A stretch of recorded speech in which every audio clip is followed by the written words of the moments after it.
Hi, everyone. This is Shelby Kerns, class of 1993, welcoming you to the Loyal and True podcast. And today we have a co-host for the very first time. I have a new co-host, Kate Colvin, class of 2003. And where are you at, Kate? I am in the Virginia Beach area in Virginia today. Fantastic. And the reason we have a new co-host today is because we have as our guest, Cameron Crain, class of 1988. Where are you at, Cam? Woohoo! Let's go! I am in Nashville, Tennessee, Shel and Dr. Kate. Thank you so much. And Cam, what led you to where you're at today from PHS class of 1988? Oh my goodness, that was a few novels ago, Kate. I mean, maybe five. But I got an overview for you. Okay, ready? Okay, so we got this, scrawny, little insecure farm kid. Somehow dreams that he could become an actor. He does that somehow after realizing that he's not going to play college football or anything on the collegiate level other than intramurals, and he's okay with that, and that's fine. Founds a Shakespeare company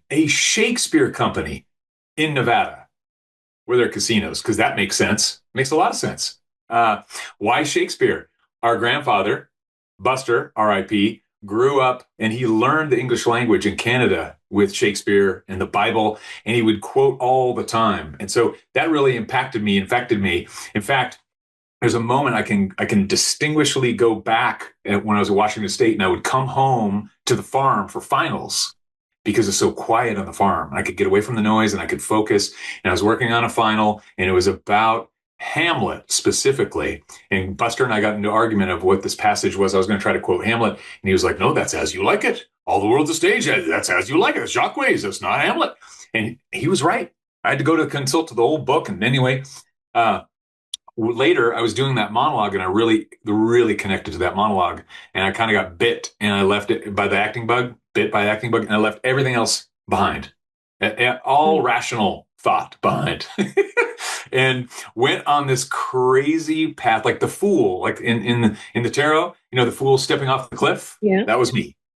And I went off and had this adventure and started a theater company, and then later realized, I need to run a company to have the parts that I want to play. Like, if you look at my LinkedIn, it's kind of a crazy story. A lot of people are like, "Oh, I looked at it." Yeah. How did you see it? You're like, yeah, because before this, so when you and Shel asked me to be on the podcast, right? yeah. And so I was on, and then when we were all mingling before we recorded my episode, and I was like, "I don't really know you, Cam. Like, I would love for you guys to be on. Like, I know a little bit about Shel, right? Like, her and I are hanging out. We're going to WNBA game together. I'll get to know her more. But I'm like, you both should do an episode, right? Like, I want to hear and learn about you." And I realized how little I know about you. So I creeped your LinkedIn. I also did watch a little bit of your YouTube shorts that we can get into if you like eventually. Yay! Thank you for doing that. I love that. So we went from like 217 views to maybe 218, Okay. Idaho boys. Yes. There we go. Yes. So yes, I did look at your LinkedIn because I didn't know much about you. Yeah. So you've seen the sort of winding road that he's you taken. See the one. It's a windy path. So that series, Idaho Boys, came later. So I did my acting thing, my theater thing, and then I wrapped that up as I met Michelle. So I met my wife doing theater. So that's one of the biggest gifts theater gave me, was meeting Michelle in As You Like It, by the way, the same play that Grandpa Buster and I argued over, and we fell in love. We took our romance off stage. We got married on that very same stage the next year. That would have been 2007. Then we start having kids. Well, twins. You can go from 0 to 2 real fast. I had 2 beautiful stepkids already, so I actually went from 0 to 4 in in about a 2-year time span. So then that was this different era, and I became an educator. And that's really funny to think about my high school experience at Potlatch, and then using that as influence for how I wanted to teach. And I had a teaching career which ran about 15 years. And along that pathway, I started to become a fundraiser for the school. It was a private school called Sage Ridge School.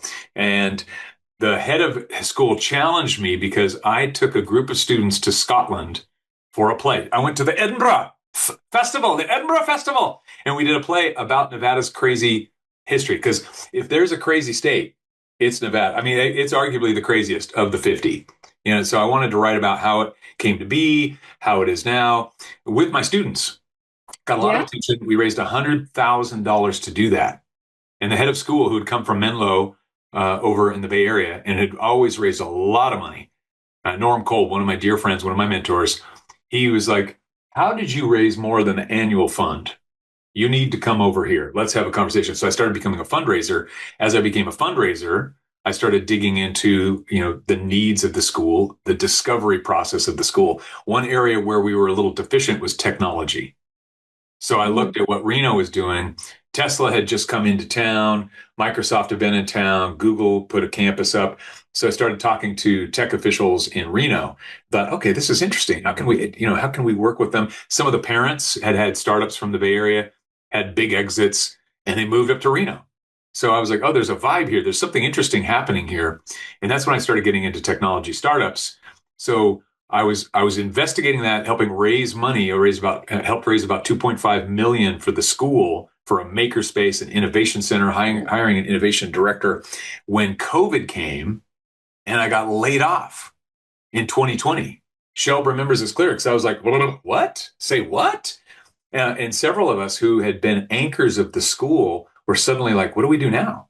And it actually was the best thing in the world for me because I got to reinvent myself totally. I was like, wow, I thought I was going to be Mr. Crain. I thought maybe I was on this track to be ahead of school someday, right? And then suddenly I was like, no. And I went through several layers of kind of grieving through it. But one was like a liberation. Like I can kind of do whatever I want. However, I still looked at those children. I was like, I still have to feed these children. So how am I going to do that? Well, one of my daughters are not cheap. They are not. They are not low maintenance. They are not cheap. Champagne. How old are they now? Budget. They were born, 2009? 17. They were born in 2008. Okay. 17. Yes. Wow. We've worked on that. Juniors or seniors? Okay. So Ava is a senior now. Okay. Lily graduated early. Ava's at Mount Juliet High School, and she's wrapping up, and she's looking at colleges right now. She's auditioning colleges, universities. Okay. And Lily is going to go to art school here in Nashville. She is a very talented visual artist. She also taught herself how to play guitar. She's a multi-talented artist. Oh.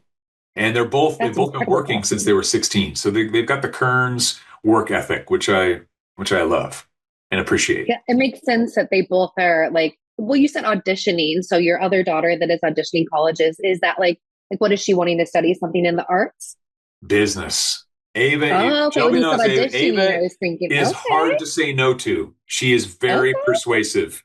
She's very good with people. Her experience so far with business is to be a hostess or, at a restaurant. So she's got two jobs. She's a hostess, and then she works for like this Pokemon place what Pokeball place. Very different. No Pokemon. There's no IP there. Okay. There's no like Yellow Rabbit or what I don't even know what that is. Not trading. She's not trading cards. She's not trading cards. No, no trading. Okay. That's another business that I can talk about later. But no, that's a different business. So she's there, with sushi bowls and so on. But she just got a job at Texas Roadhouse. So she's really excited because that'll be like her next big server job. And she's really good with people. Oh. So I'm like, daughter, you need to go in the direction of, helping influence people, work with people, and business development, I think is going to be her thing. She just needs to find the industry that she wants. Yeah. Whereas Lily is introverted, doesn't want to deal with people at all. And like wants to obsess on Spider-Man and draw Spider-Verse stuff and have it come to life. Very different humans. So like total 180. It's amazing and beautiful how I've had two very different daughters that just happen to come in at the same time. That is incredible.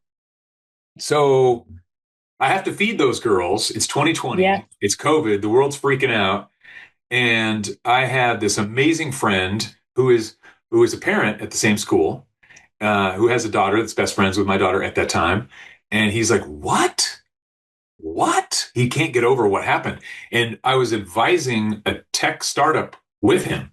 Because once I got to know him, I'm like, dude, I don't know what you do, but I want to help with the next thing. Whatever the next, I don't care what it is. I will learn what it is. And he wanted to do a fund, which then became a tech accelerator. So a tech accelerator is essentially when you have a startup that wants to go to the moon with something that's scalable, not like like I love a taco truck all day long, but a taco truck is hard to scale unless you're going to have like 100 taco trucks. But a technology product you can scale, So he knew that. He was in Reno. He's like, look, there's an opportunity here in Reno. What if we raise a little money, take a few companies in, invest in those companies, train those companies, and help them grow? And I'm like, cool. It plays to your part as an educator, as a speaker, somebody who's done marketing. You can help us connect and reach out. You've And he had trained success me. fundraising. Yes, I've had success. Yeah, right. So I knew people who wanted to make investments, and so we were like, great. And I've been in Nevada long enough, I could introduce them to everybody. Because, And by the way, 2.5 mil, I know you skimmed over that quickly, but raising 2.5 mil for educational programs is that's a big feat. yeah, That's like heavy work. So I know you skimmed over that quickly, but that takes a lot to do. I appreciate that. I had a really good team and a really good product to market. Mhm. I mean, because it was amazing if you think about who these kids were. They're so talented, so motivated, so humble, so rigorous, and so focused. And we wanted to help just amplify what they were doing. So we were raising for an annual fund, and we were raising for an opportunity fund, so we could have more students there who couldn't afford it. And that was the Yeah. most rewarding by far, because could change a family, could change, I don't know, maybe a generation. We'll see.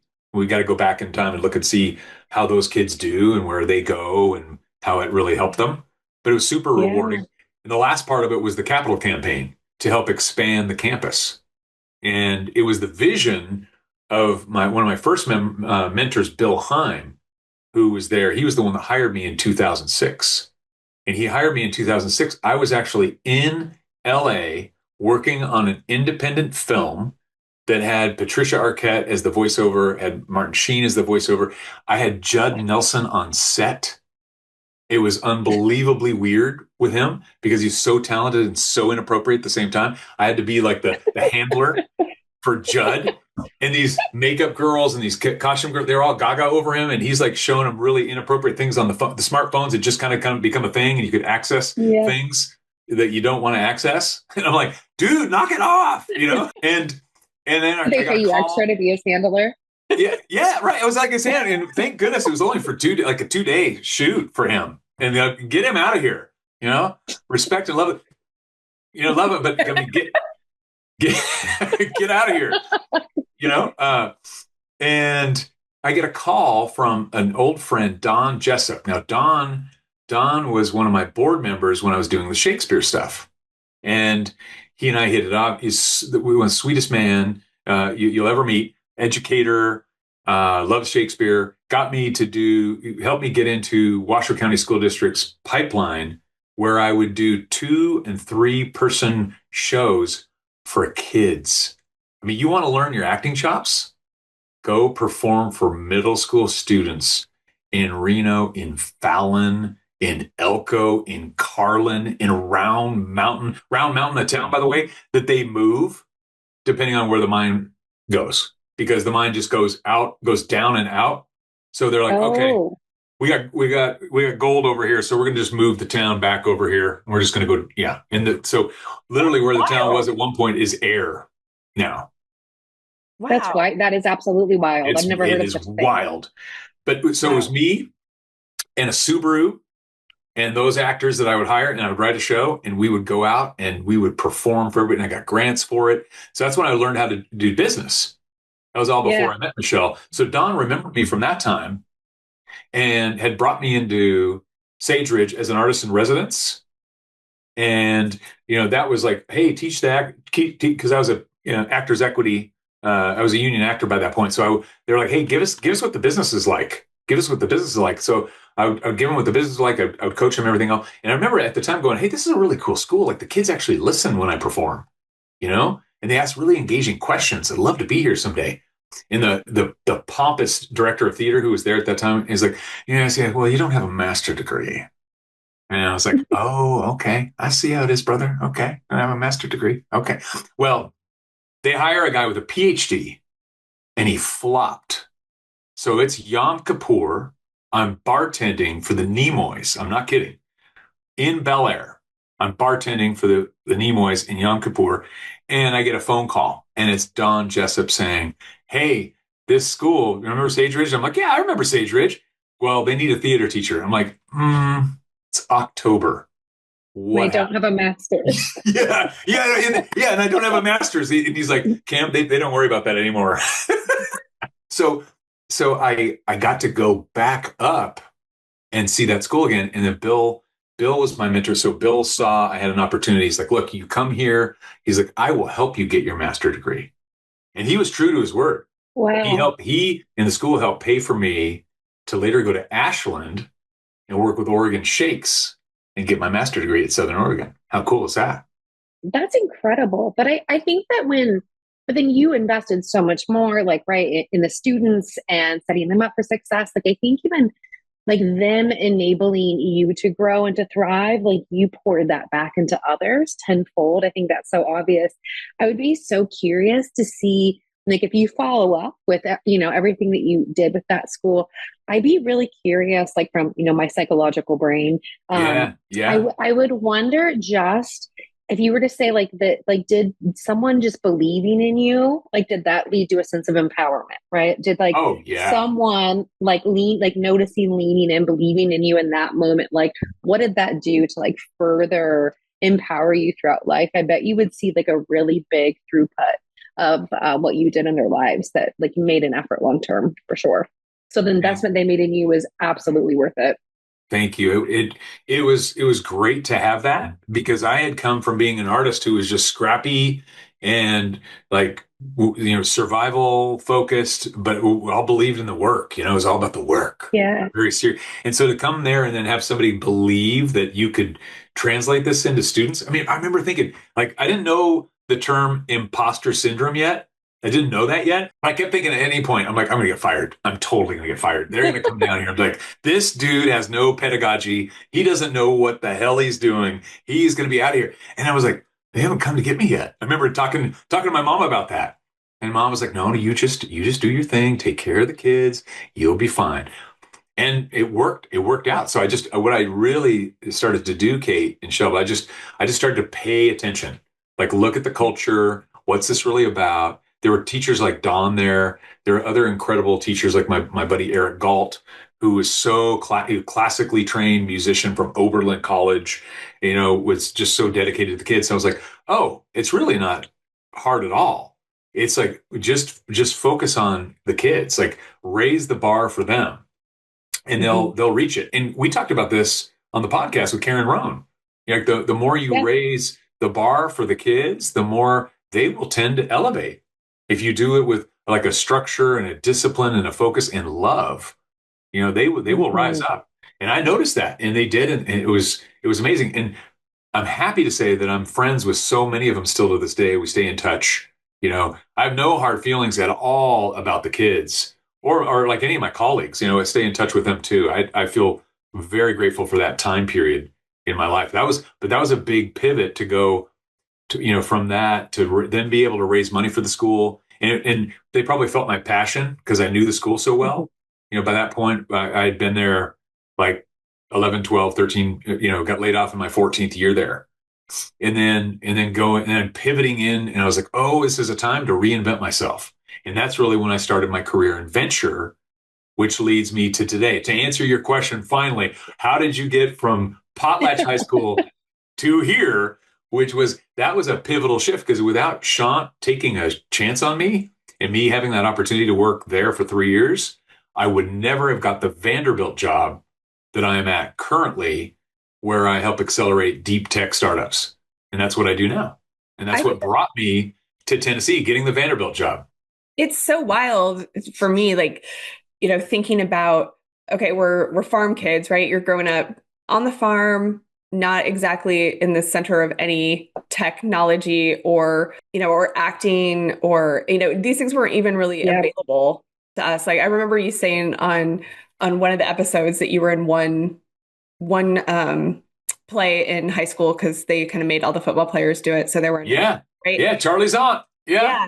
And then you just listen to everything you talked about acting and, starting the Nevada Shakespeare Festival and you're, handling Judd Nelson and you're friends with Leonard Nimoy. Like, I don't know if people know who that is. You might want to, like, these are like big things that like you came from Potlatch to do all of this. And now you're in tech and you're at Vanderbilt. And like, it's kind of an amazing thing to think about, getting your master's in, with Shakespeare.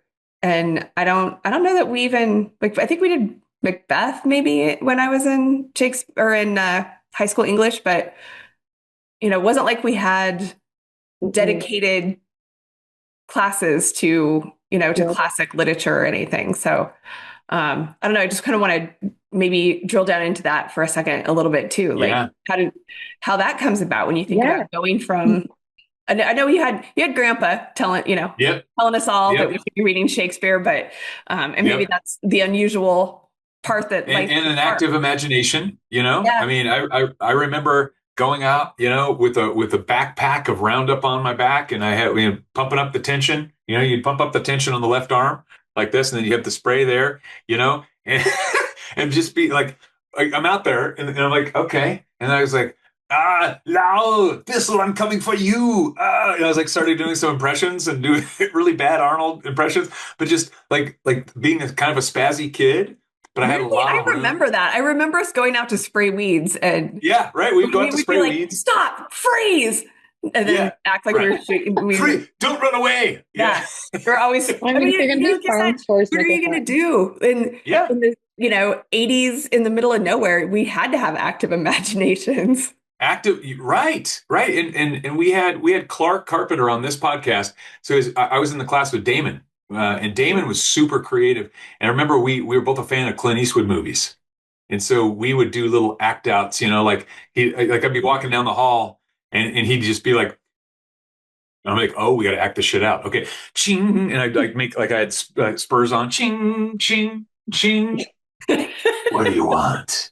And we'd be like, I want you to go home and buy me a 6-pack. Whatever. I mean, we just make shit up. But I think it's because we had this kind of freedom and open spaces, and cable had just hit Potlatch. We talked about this on one episode too. And so going to Uncle Bob and Aunt Marilyn, shout out Jerry and Jerry Eichhoff, class of 86, and Jeff, who was in class of 88. We would go there, and I think HBO just happened for us anyway. And we're just like, what is, just. I remember like missing the bus so I could go watch MTV videos and. Yes, and MTV videos. And we're like, there's a big world out there, and they're doing weird things, but it's really funny. And, so I think that fed some of this side. And then Shelby, we went to how many movies did we go to in the summer of 85? We saw every movie that came out. Everything. In Moscow or Pullman, and just going, what? This is so cool. So we love storytelling in our family. We really, really love storytelling, and we would watch movies and we would talk about them. So I think that impacted me. And then I started thinking like, well, why couldn't I be up there? Or why couldn't we go make that? And when did you start thinking that? Like at what age? At what age? I'd say it really hit in college. I say in high school, I was kind of like, nah, I'm going to be a businessman.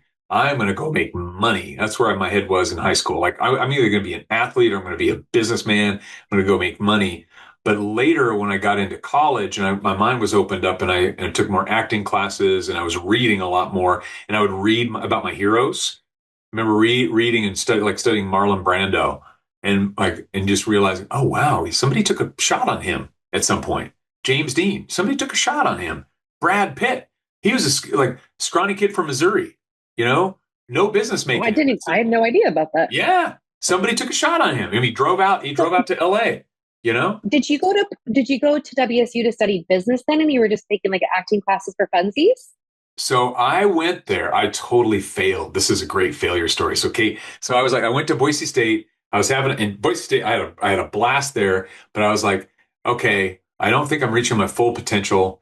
I think I could do better. And my brother James had been born, and my mom had come back home. My brother James was born in Costa Rica, Oh, and came back home, and my mom got a job on the farm, and I missed the farm because I love the farm. I'm like, I'm going to come back home. And I was like, Mom, is it possible for me to get in-state tuition if you're working there? And she said, yes. So once I got that, I was like, oh, I know. I mean, I had taken communications classes at Boise State, but they didn't have anything with broadcasting. And they said, well, look, I started research, and I was like, and the research said the best places to go for broadcasting is Washington State. And I'm like, and then ESPN was like, Sports Center was out. I'm like, I want to work for those guys. They look like they're having a blast. Are you kidding me? We get to talk about sports and just make shit up and talk about sport. I'm doing that. I am going to go do that. So it was like the Edward R. Murrow School of Journalism. So I got into Washington State, and I was such an idiot. I was like, oh, okay, so I'm in. So, and they sent me the materials. I'm sure they sent me the materials because I was such a cocky knucklehead. And I show up, and they're like, okay, so here's your essay. I'm like, what? Essay? And they asked me this in-depth essay about communism. And it makes sense when you study Edward R. Murrow and what he did in the McCarthy era. I didn't have any clue about that. I had no clue about that. I hadn't looked that up yet. So I wrote this atrocious paper, and I gave a terrible interview in person, and I flunked it. And they're like, you made it up like a true ESPN broadcaster would. Just make it up. And they're like, look, no hand wavy, potlatch kid, And I was like, what am I going to do? And now I'm like, shit. I'm like, I'm here. I left Boise. I actually like Boise. It's a blast down there. Came back to Pullman for this. And so I'm like, this is a crisis. That was a crisis moment. That's when I took the acting class. And because I was like, I can't be an athlete. I'd taken a few business classes in Boise, and I was like, oh, this is terrible. It was microeconomics. Had I known later that was an anomaly, and I just needed to get through it and move on, I would have probably stayed on the path. But I got too thrown off by that one class, and I was like, I'm out. I made two. I was like making a knee-jerk reaction, overreaction. So then, what do? I'm like looking around. I'm like looking at where the majors are in the line. Like, okay, there's a lot of people over there. There's nobody over there. What is that line? And it's like, well, that's English, and that's philosophy, and that's theater. I'm like, I'm going there because it's a short line, and I'm going to go figure that out. So I got into. I want to jump in for a minute. That I don't know. Kate might be young enough that she doesn't know we used to have to line up to register for our classes. I was just going to ask that. I was just going to ask, is it like a physical line that you? Yeah, physical line. Yeah, you would go like for us. Like I would go to the Kibbe Dome, and you would have to get in this. No way. The line, and you and you could wait sometimes to get all the way up there, and they'd be like, "No, we need that command." Yeah, it's full or whatever. Yeah. What do I do I was now? literally just going to ask. I was like, was it a physical length of a physical an actual line in real life? It was there were big lines. They would snake around for the more popular.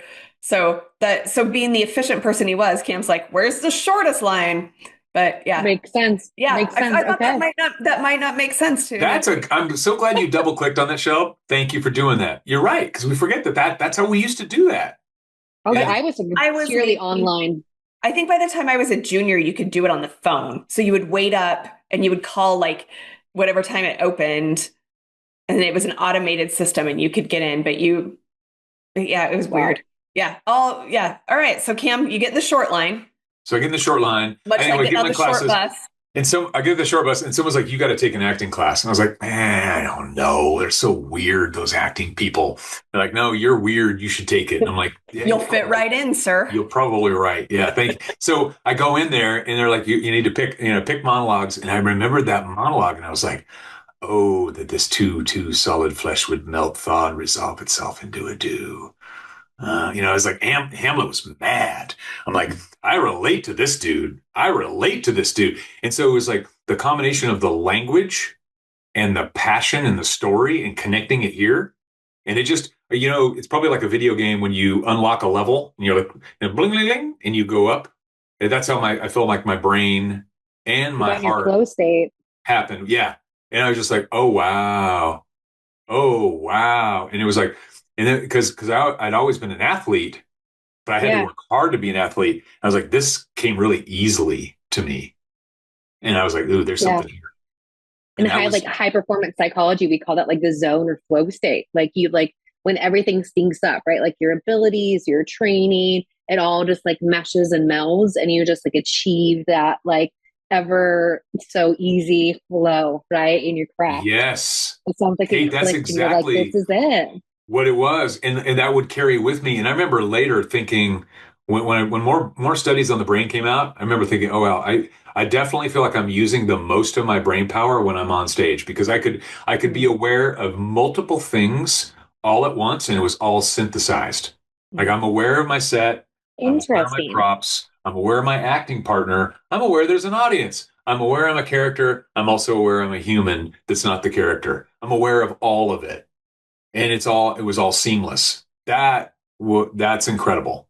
So I do love Yeah. performing still to this day for that reason. Yeah. It's definitely your craft or Yeah, a craft of yours.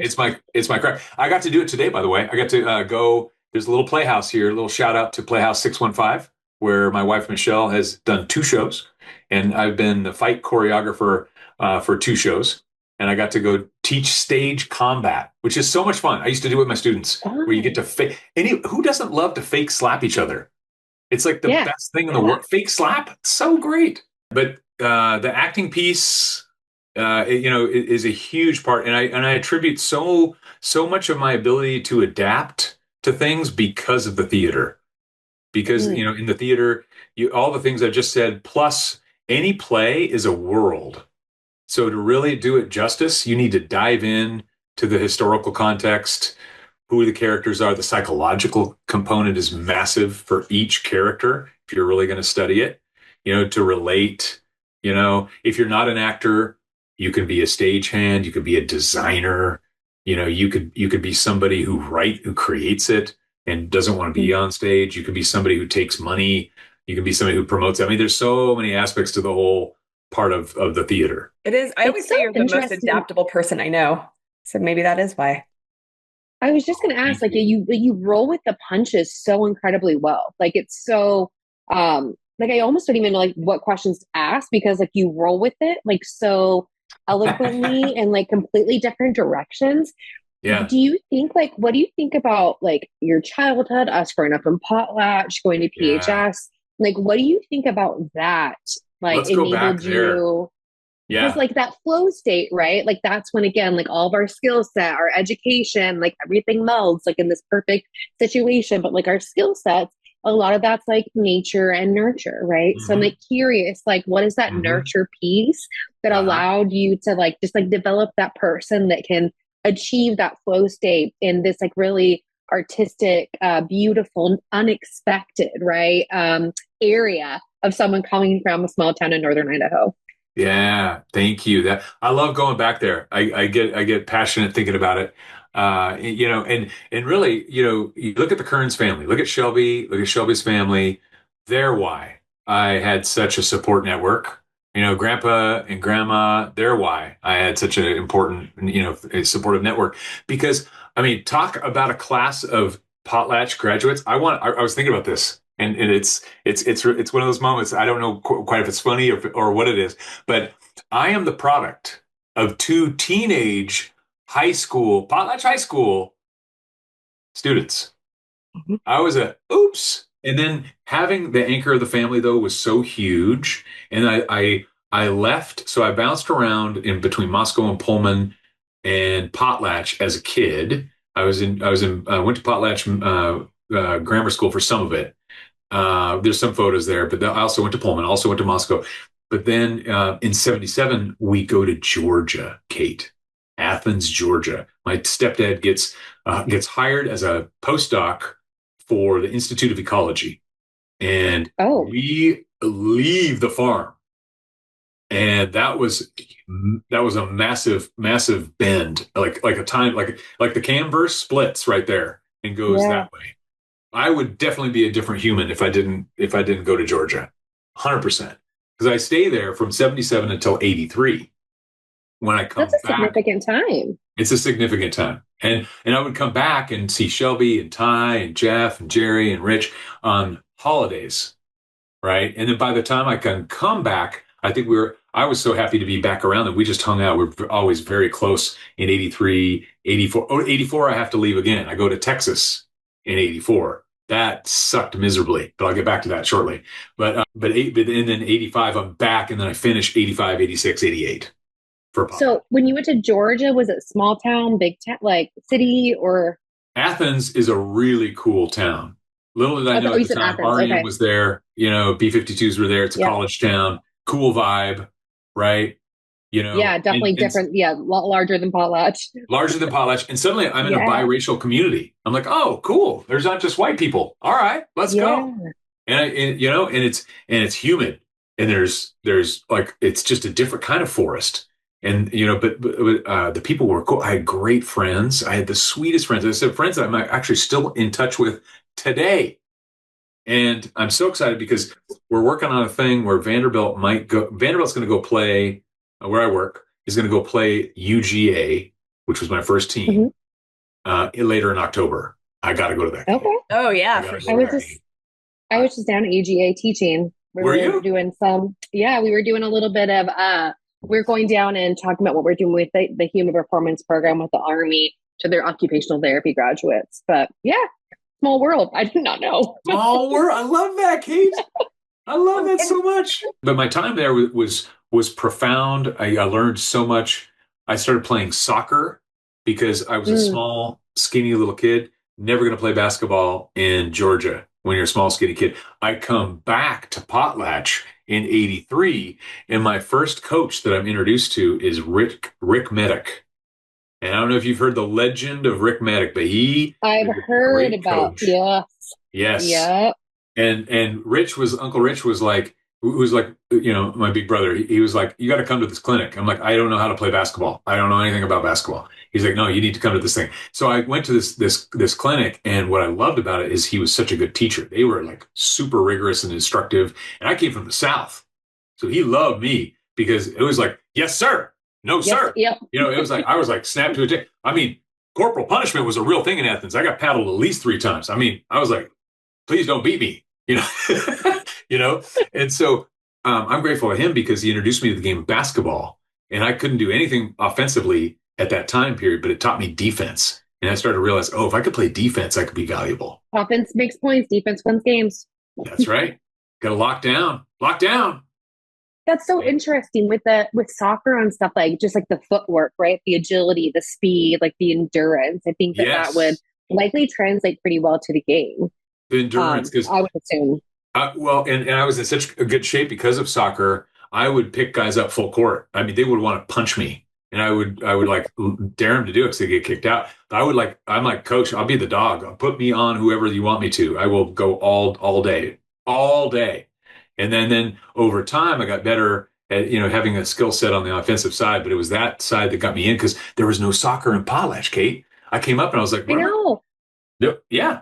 I mean, I think now some Potlatch kids go to Moscow and play, I believe. Like some of my friends are graduated with, I believe I see pictures of them posting their kids like in Moscow Bear uniforms playing soccer. And I think it's so that they can play, but they're still going to school in Potlatch. But yeah, that's when I lived in Europe. I remember people would go and play like pickup games all the time. And I'm like, I really wish I would have learned how to play soccer.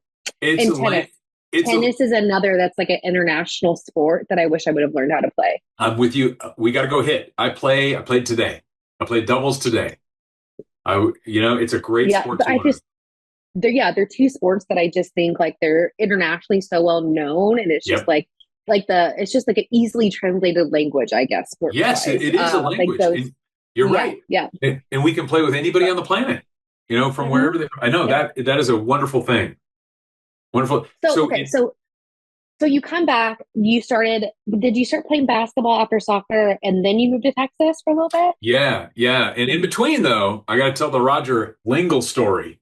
All right. Okay. Yeah. Cause he had a profound impact on me. So it's 83. It's the spring of 83. I come and you're back. In junior high? I'm in junior high. It would have been probably 7th grade.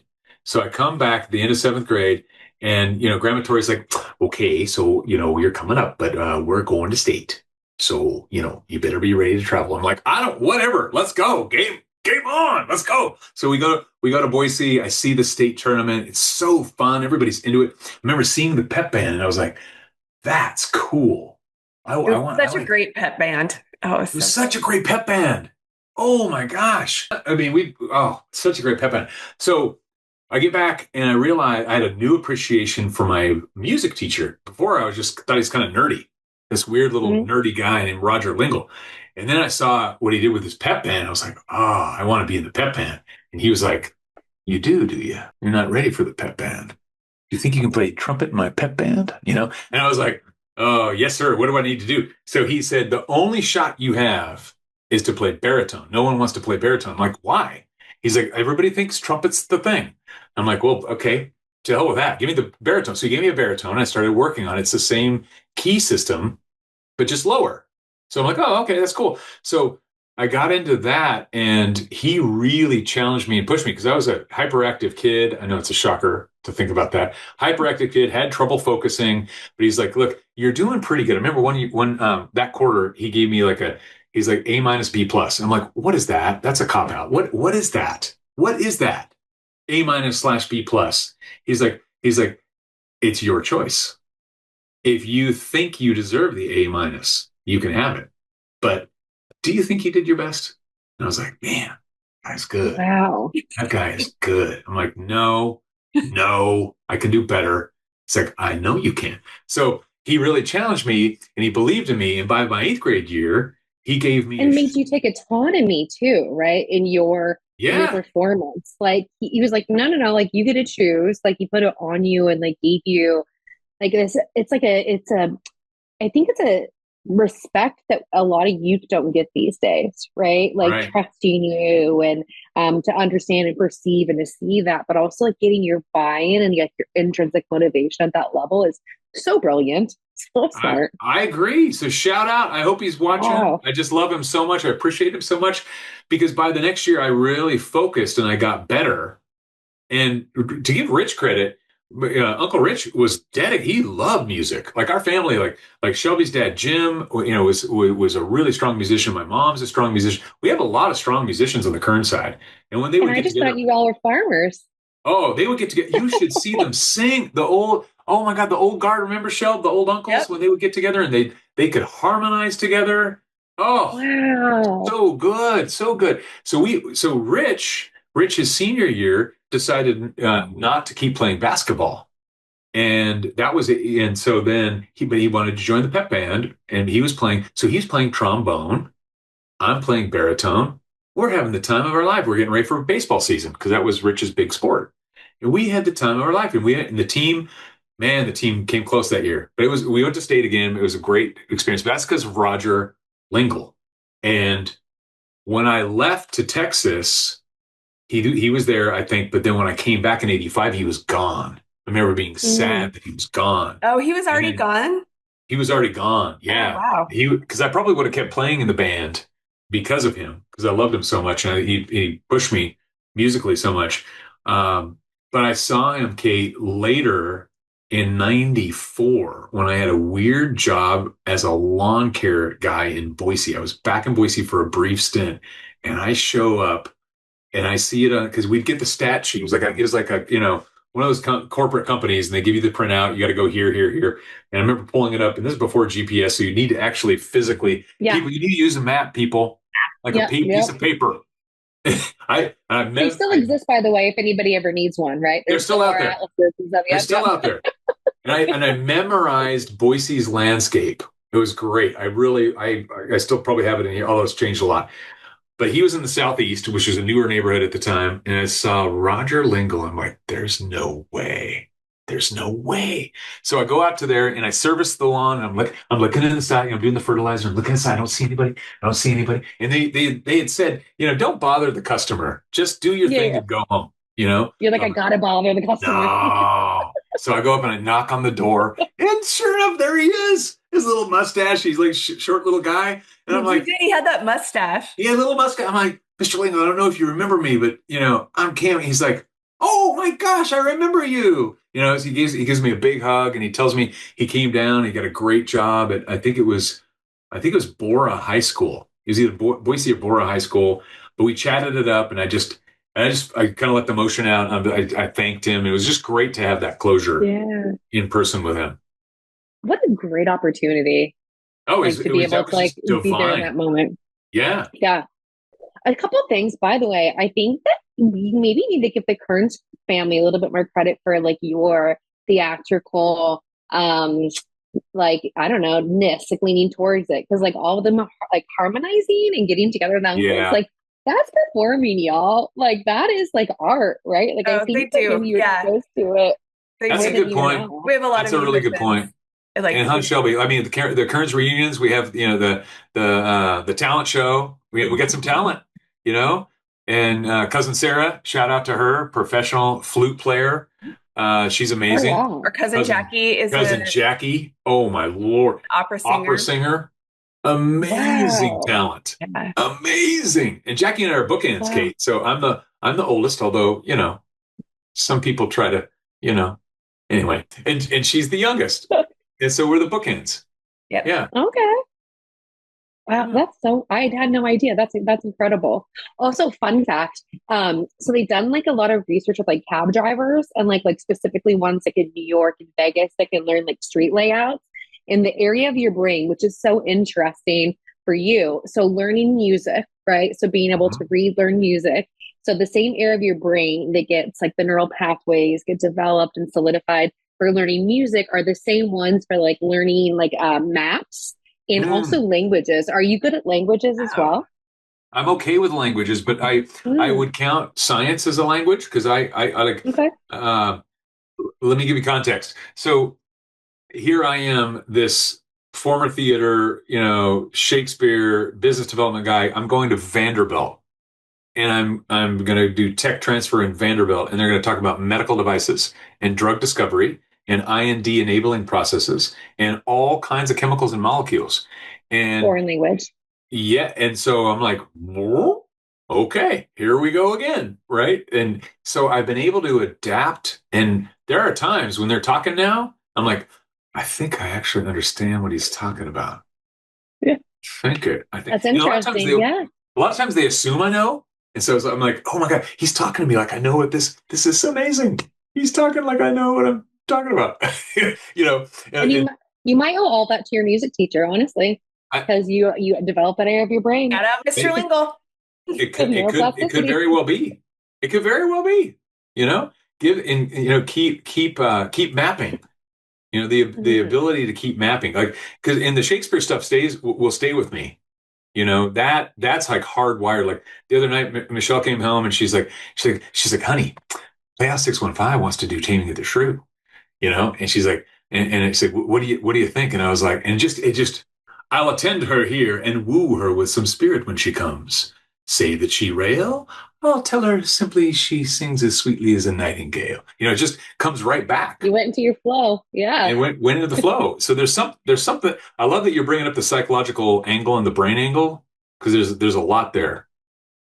I just get really interested in like what makes people gravitate toward and be successful, right? In like certain areas. Is it like our brains are already predisposed, right, to be successful in that area? Or is it Right. like what we pursue in our environment that helps shape our brain for that? Like, I just think it's so interesting to look at it. And so, like, your story in particular, again, I really didn't know you besides like trying to like creep your LinkedIn, watch some Idaho Boys before, right? Like, know what questions to ask. But it's just so interesting. But like the through line, like I'm finding similarities, right? And like the things you pursue require similar like neurological pursuits, if that makes Hmm. sense. I don't know if that but I don't know. And then just your adapt, like again, out of the womb, your ability to be adaptable is just crazy to me. Being the new kid a lot will help with that. Yeah. Yeah. Yeah. You Yeah. know, I So were you mean, Texas for a year? yeah, 84 is cool because I go there. I get to learn what it's like to be a minority. I go down there. Hmm. I'm in Kingsville, Texas, and 75% of the population is Latino, and Okay. and they call me Camarones because I'm small. And I'm like, and they would stop us on the street when my mom and I go places because we both have blue eyes. It was just like, wow, okay, this is a trip. And it was a hard year though, very, very hard year. And but I went back and I was like, okay, because I started in Potlatch that year and was there for the first two football games. And we had at that time a foreign exchange student. I think he was from Argentina. I want to say I'm probably wrong, but I want to say that. And he was a soccer style kicker, and he was a cool dude. And I was like, wow, look at this dude. And it planted a seed in my head because I was scrawny. I was on the football team, but they're like, yeah, he's not going to play. He's too tiny. I mean, literally, I was like 4'10". I was tiny. Really? Tiny. Yeah. Like Brad Nicholson and I were talking about how tiny, the other I don't know who was tinier, me or him. But Nick was small too. I remember and then they grew though. Then they grew. It happens. Then you grow. I'm a late bloomer, right? And so I go down to Texas, and they're like, the coaches laughed at me when I came to the football track. They're like, "No, son, you go away. Like you're going to go get broken." And so I went to the marching band. I actually ended up playing the tuba. The tuba. I had to learn a whole. As big as you. Like you're like. It was as big as me. I'm like, seriously. I'm like, I want to play the drums. He's like, nope. I want to play baritone. Nope. I want to play trumpet. Nope. Okay, what's left? Tuba. Take it or leave it. This dude was tough. He's like a Marine drill sergeant. Tough. So I did it, and we went to state in band, not football. Football team was terrible, but the band was great. I got to march at UT Austin Stadium in front of like thousands of people. And it was an amazing experience.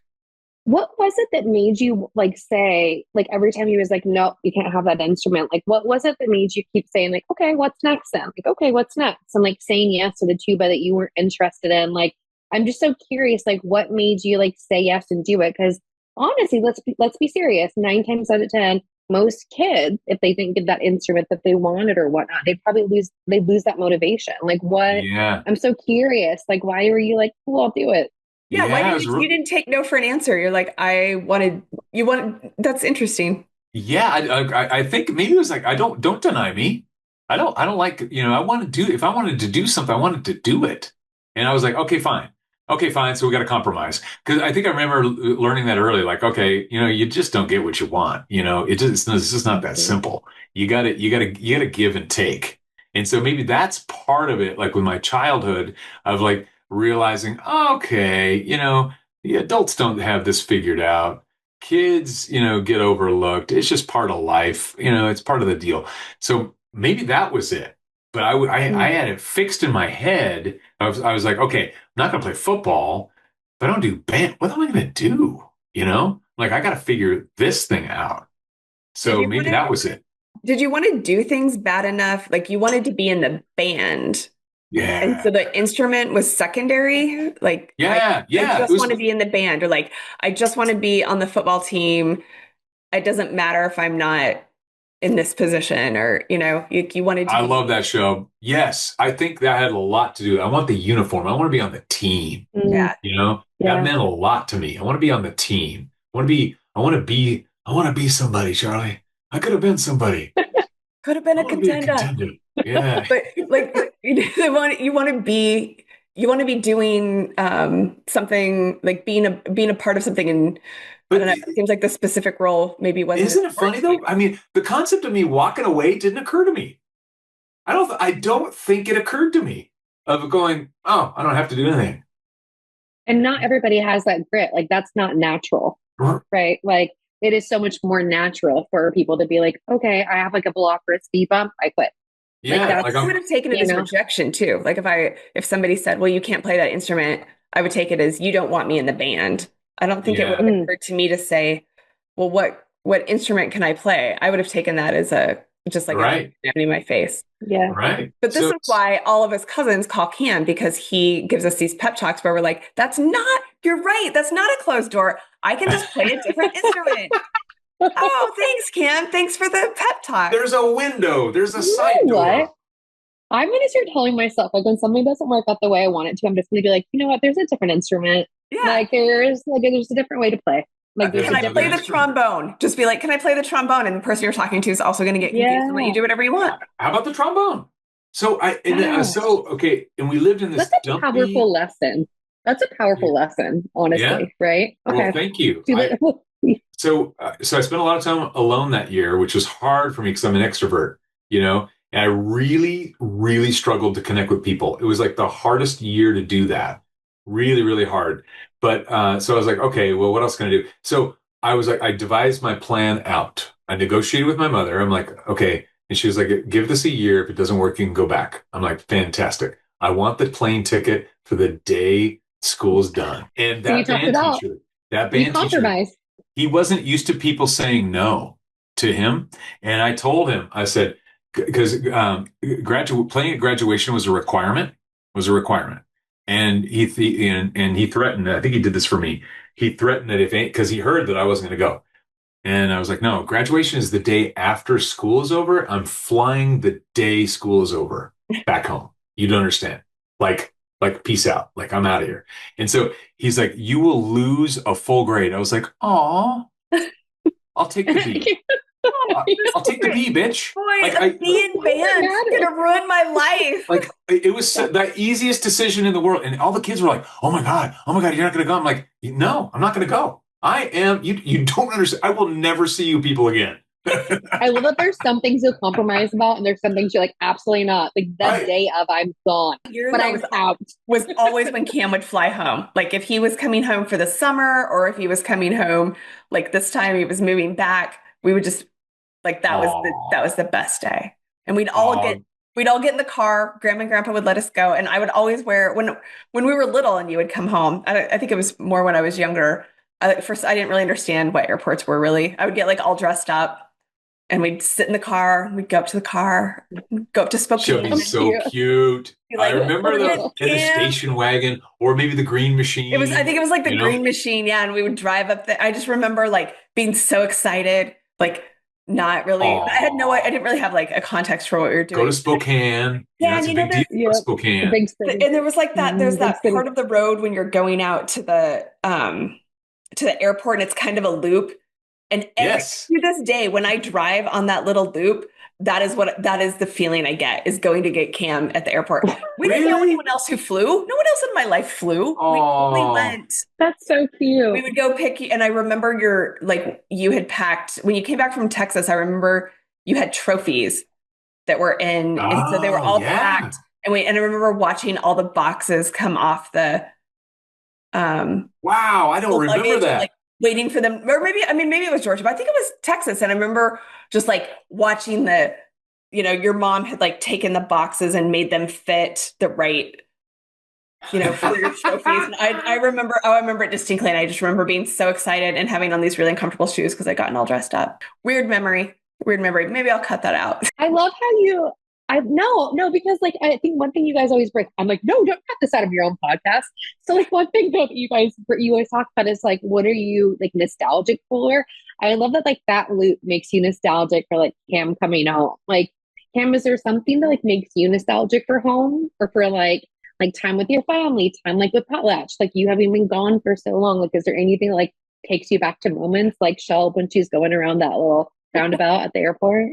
Oh my goodness. Yeah. Anytime we head out to the farm, I don't know when we are. I'll tell Shelb that. I'm like, I know where we are. I just don't know when we are.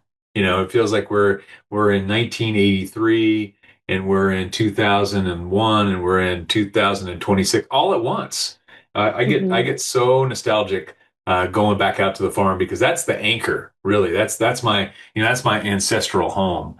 And you mentioned Idaho Boys earlier. We shot that out there. We were trying to kind of do a love letter to the farm in a way, with like, hey, here's this family that's trying really hard in these circumstances to make something happen. And our family was nothing like that. I mean, we had a lot of fun. We exaggerated those characters, but if you ask me about that, I remember so fondly, like I had that road also memorized from going from the town back home. I could drive that with my eyes closed practically, and the gravel, and that saying that, put a little gravel in your travel, yep. And you could feel the sway I had a Volkswagen Rabbit. I remember how it would kind of sway a little bit on the gravel when we go back out there, and just feeling a sense that, these are my folks. That really anchors me in terms of remembering nostalgia, for sure. When you think about, because you have been gone for a long time. So when you think about that, high school and the people, and you weren't there the whole time. Like I was there, I didn't ever go to school anywhere else. what is the biggest gift or influence that time at Potlatch High School, Potlatch grade If we school, all of it turn, had for you? yeah, if we Yeah, turn to because the you high wanted school, to go back. You yeah. wanted to So go back. So what was it? yeah, yeah. Oh, yeah. I had to go back. Okay, so because I felt an anchor there, I felt like, okay, these people get me. I can be myself here, and I felt safe. Feeling a sense of safety there was really important. So in '84, when I got on the plane, I took off. I mean, I remember there was a Babe Ruth practice like the next day I got there, and I was on the team. I'm like, this is great. And then I went into my sophomore year there feeling like, all right, I'm not moving again. Like I am locked in. And I had taught myself how to kick a soccer football that year, that lonely year in Texas. And I want to give a shout out to Coach Bill Duncanson. I hope, because I think Coach listens to this podcast sometimes, and he gave me a shot because of the foreign exchange student the year before who'd kicked soccer style, and he remembered me, and he's a sweet guy. He says, "All right, Cam, we're gonna have tryouts," and we had these tryouts on the football field. I remember clearly, and they were like, "Yeah, whatever, dude. Whatever, Crane. Go kick your football." And I was kicking extra point after extra point, I didn't have a strong leg, but it was high and true and straight. And some of the other upperclassmen were like, "That's easy. I can do that." And they get up there and rip it, but it go left or it go right or it go down. And I remember guys getting mad, and they're like, "This little dude's going to earn a spot." Like it really pissed off, especially the junior class. It really pissed them off, which made me Yeah. extra happy. I just focused, I Yeah. was just locked in. And I got a starting spot because Coach Duncanson believed in me. And even if I like missed one or two, you're like, "Don't worry about it, you get the next one." And that was such a huge thing for me coming off of all that stuff to be like, all right, I'm on this team. I got a spot. I can score points. I can get my name in the paper. Remember when I got my name in the paper, I was like, that's it. I made it. I'm in the Daily News. I made it. And I stayed on that team. And as I got bigger and stronger by my senior year, I just never left the field. And that's really how we wanted it. You just like, yeah, I don't ever want to leave the field. But I had that opportunity to try that out, to try all that out, and to be in the play, and to try cross country, and to try basketball, and to even try wrestling for one day. Yeah. When you came You know? back, was it like these are my friends? Was it the same friends? Yeah. Yeah, it was. I mean, like I really missed my buddies in Georgia because I had some good friends. And I remember thinking then, like, God, what if I could import them up here? Like Jason Steffi, shout out Jason, by the way. Jason Steffi would be so cool. Like if I could put him here, or if I could take a Justin Stevens and put him down in Georgia. I remember thinking the time space thing was really blowing my mind. Like these people have no idea of the other. And yet I know both of them and I can fit in both places. I remember just thinking it blew my mind, my young mind at that point. That would have blown my mind because I wouldn't have had any context for that. Yeah, it was really wild, but I appreciated the teachers because they cared, because the other school, Kingsville, was massive and nobody acted like they really cared. It was a prison. I mean, it was a factory of a prison. So going back to Potlatch was great because they might give you a hard time, but they would hold you accountable, and Mr. Bauer would hold you accountable. I remember having him in history, and he helped me understand government and how it worked, theoretically anyway. Theoretically, he helped me understand how it worked. And Mr. Barrett, like he and I ended up going round and round. We had a lot of conflict with each other, but I think we pushed each other in different ways. And I appreciated him because he taught me to be a better thinker. He taught me to be a better writer. We studied a lot of Hemingway, and Hemingway was all about, being punchy, being concise, and that informed my writing later. Little did I know I'd become a writer at that time. And then Fitzgerald, we studied Fitzgerald, but I also love that he covered the Greeks. And when I saw the Greeks in mythology, I'm like, oh, this makes sense. The Greeks were freaks. Like we're freaks now. Like we've always been freaky. And it was such a relief to know humans are just so messed up. I get it. Yeah, it's not new. It's not new. It's not new. This is just a different version. Yeah. Yeah, we're messy. Yeah, we're messy humans. Yeah. And it's just like the perspective to have and different like a lot of people, I think, get that tunnel vision of where you're at, right? And like not Mhm. seeing the world outside of that. And it's just so interesting that you're like, oh my gosh, like I have this world here in Georgia and this world here there. And you've always kind of had a broader perspective, I feel like, that's really allowed you to flourish wherever you go and embrace whatever area that you're really kind of like plucked into, right? Like you're plucked out of this environment and dropped into another. And you just kind of like take a peek, like, okay, where can I dive in head first and like execute and roll with it? And you just have done such an impressive job at that. And like, I think that obviously it comes from Potlatch and your family a lot, but I think it might just come from birth, my friend. Well, and if you met both of Cam's parents, you would be like, "Oh, this makes so much sense." Yeah, because you're so much like your mom and so much like your dad at the same time, and they're Right. very different, like these very different roles. It's also interesting because we most of us, if you mapped out my life, it's mostly the same, right? And like maybe I had this job or this job or this job. And you're like, I've been an actor and a writer and an educator and a fundraiser, and and they all intersect and they all build on each other. But it's like, so how did you get from like sometimes I'll be telling a story about like I'll be like, oh my cousin who works in tech in Vanderbilt, and they'll be like, oh yeah, and then they'll ask like, well, what about your cousin who is an actor? I'm like, oh, that's the same cousin. It's the same one. And I can see Your how it LinkedIn was builds. confusing to me. I can see how they would think that Shelb had at least five different cousins in one, Yeah. Yeah, honestly. yeah. And and there are a lot of us, but then when you think about all the things you've done, I don't think that is um, like you're such a Renaissance man, and that's not something most of our lines are just a little bit more like, I appreciate you that. know. I do because Yeah. that was something I valued. Okay, let me take it back to Potlatch for a second on that point. Okay, so I remember studying the founding fathers and having so much respect for them, and this is in Potlatch curriculum, right? Because they could grow crops, they were scientists, they were business people, they were public servants, and they put it all on the line for this thing they believed in. I was like, what? And so I remember thinking, why can't I do that? Why can't I play multiple sports and know Shakespeare and be good at business and actually be a decent human being? Why can't we do that? And so, Shelby, you'll love this. So let me go back to Barrett for a minute. So it's our senior thesis time. Senior thesis time.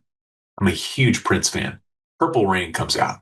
I'm like, Must be mind genetic. blown, mind blown at the music and the movie. Like who did that? It's now called transmedia, by the way. Who did that? No one was doing that at that level. He was. And so I'm like, oh, okay. So I read everything I could about Prince and I brought it forward. I gave a proposal to my parent. He's like, no, he's not worthy. I'm like, what do you mean he's not worthy? How is he not worthy? There's not enough written about him. There's not, he was like, name a book that's written about him. I'm like, he's still alive, dude. I go, like, they'll write Like, about I'll him. write a book. Yeah, he was They'll like write about him 20, when he he's, was like 25 years old. I'm like, dude, but look at all these magazines. Look at the records. Look at, no one's doing what he's doing. He plays 17 instruments. He's an actor. He's a writer. He's a producer. He's got an incredible story. He overcame abuse. I've like made this incredible pitch, like one of the best pitches of my life. And it was no. Which I got used to, by the way. I mean, a lot of incredible pitches that have said no. So I was like, okay, fine. He's like, well, then who are you going to choose? I'm like, who's the dude that lost that duel?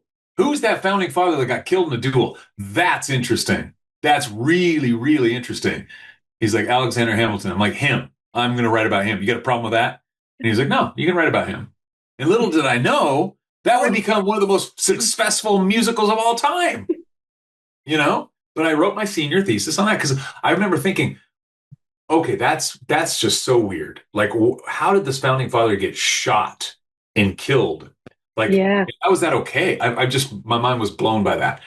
So I say that to answer the question about the Renaissance, because I've always really, really cherished that idea. Like, why can't we do that? And I'm still like that today. Like, I'm in my house in Tennessee. We just had a really awful storm that knocked out power for a lot of people. And I'm like, this sucks. What can we do about energy here? How can we do more about energy? And so I'm just thinking like, okay, how can we do more about energy and food? Because I come from agriculture, and use tech to do these things and entertain people. I don't know. You are And absolutely a Renaissance man. right. So I'm like, I love thinking like that. And I have a new project that I'm working on that actually is going to do that.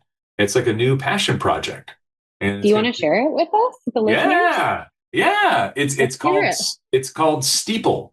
It's called Steeple, like a church steeple, like aspiring to something beautiful.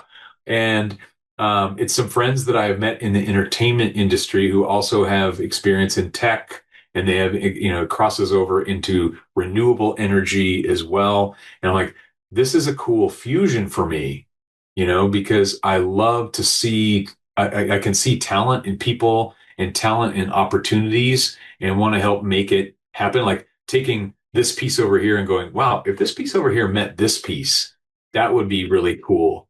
Chemistry Yeah. slash finance. So that's a thing. That's a passion project on the side that I have that I'm cooking that I can share more with both of you about, and it fires me up to see that. And I think being in Nashville, like Shelby said that to me, I think it was last year. Shelby, maybe Nashville really is the best place for you because it's this cool nexus of creatives and scientists and entrepreneurs. And it really is. And Like it really is. People It don't is. know it. Like they think like, oh, it's all country music, and they don't know the biggest industry Mhm. is medicine, right? Like it's the medical right. industry, I think, is the number one industry in Tennessee. Healthcare, medicine, Vanderbilt, and others. There's a lot Yeah, around there. yeah. I've been down in that area quite a few times just from, working special forces down there. Like there's a Mm, military base, like the general, Fort Campbell. And then you also have like the actual like special operations, fifth group there. Yeah, there's like, all that there. You had the special operations aviation regiment there, 2 battalions. And so I don't people realize like how much is in that Nashville area because that's what like 30 miles away from you guys or something, not far. yeah, it's not far. This has been so interesting. I'm so glad that you agreed to have the conversation with me. Thank Like, I think you. Thank everybody you. I'm so needs Thank to you know and hear. for taking over our hosting duties. yes. Of course. And We have thank to you do for you too, listening Shel. to me and giving the attention to this. This is No, so it's been, cool. it's, I hope that, like, if nothing else, like the listeners take away like the inspiration of like just choose a different instrument. Like, it's okay not to like play the instrument that you like assumed was the right instrument and the right fit for you. Like, just choose a different instrument and like learn how to play it, like, give it a shot. And I just think that like that is just such an inspiring message that I hope people did hear.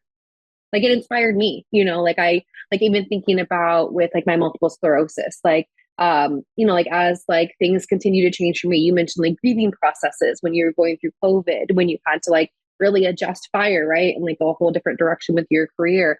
Yeah. Like I feel like the grieving process might be lessened a little bit if you just look at it like, okay, what's my next instrument? Like what am I going Yeah. to use next? And I think that may be a perspective personally I'm going to take. And I think that that's really going to help me. So I appreciate you sharing that. It really was inspiring to me. Thank you. Thank you. Thank Look, you. I think there are several iterations of us in this world right now. I mean, and I don't mean that like we have a multiverse. I mean, if you wanted to go this way, you could. If you wanted to go that way, Yep. you could. We have free will. Hmm. We can reinvent ourselves, you know. Yeah. Thank you so much for sharing, Cam. Made me Oh, you're happy. so welcome. This is good This is stuff. such a treat for me, I appreciate you. I appreciate This you is both. it has And been great. shout out to Shelby, who thought of this idea about a year ago. About a year ago. It has And we been were almost a year. yeah, Or a little over a year, I guess now. Yeah. almost maybe over, yeah, a little over a year. Cheers to And a I just, year. she described it and I could see the vision instantly. I'm like, let's go. Yeah. And it's not just like connecting, talking over this for people that listen. It's like me, and I mentioned like Torian and Holly and Sydney, like we have a group chat, and like every time a new episode comes out, like we talk about it. Like Brad's episode, right? Like he mentioned Holly's brother, and like we were joking and like them talking about the Baker smile. Like I hope you know that this podcast, each episode, like it sparks so much joy in all Mm, these like subgroups within our community, right? Like whether we're in that community still or whether we're spread out, like you're giving us a reason to like reconnect, to come back home, right? And to find that safe space that always catches us like each time we listen to it. And so I hope you just know like how far your reach really is getting with this podcast. So thank you so much for just that's How about lovely. that, Shel? together. And that's exactly what you said, Cam. It's a safe place. It's home and it's the safe place. It is. All right. Well, thank you everybody for listening. We appreciate everybody tuning in and hope it does inspire you to connect with your classmates and people that you hung out with in Potlatch. Thanks.